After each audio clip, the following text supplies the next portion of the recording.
Yung ginawa ni Jeff, oh. Galing. Ang laman nito, ano? Use oil, no? Galing, eh.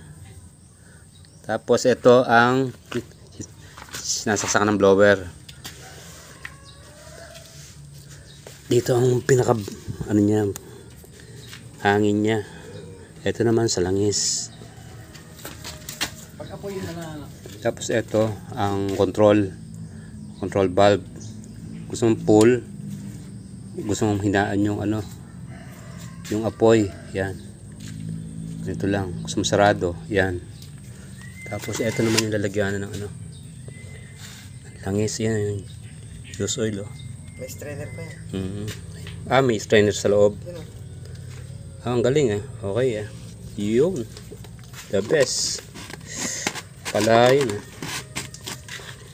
Kaya yung pagkakaimbento ng ano, ng tropa natin. Dito lang yan sa Tarlac. At ang gumawa ay si Jeff. Yun. Yan ang mahilig sa DIY. Sa kanyang mga furniture. Kayang-kanyang gawin yan. Subukan naman natin. Ayan. Paapuyan niya. Ay pala yung ano, may konting ano yung pinaglalagyan ng papel? Oo. Yun.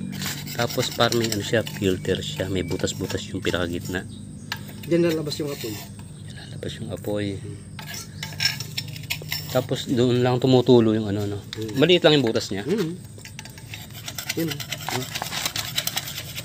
Ayun lang, maliit ng butas. 0.22 din. Ayun, oo. Sa pinakababa niya, no. Ang galing, ah. Ayan. Kayang gayahin yan. Yung mahilig mag DIY. Ayan, mga ka-DIY, oh. Subukan naman nating ano, pa-apoyin. Ayan. Buhusan natin ng langis. Yung ano, mga ka-fishing, mga ka-hunter, mga ka-DIY. Medyo puno-puno ng konti. Tapos mga ilang ito, mga ilang linggo to. Hindi ko lang yan. Mga isa't kalahati yung oras. Ang maubos? Ayan. Sabihin mo lang dalawa. Pag depende sa gamit. Depende sa gamit. Depende sa gamit, no? Isang baka siguro. Pwede yung buto, maging ano na. Mga kon yan, 600 ml. 600 ml. 600. May git kalating litro.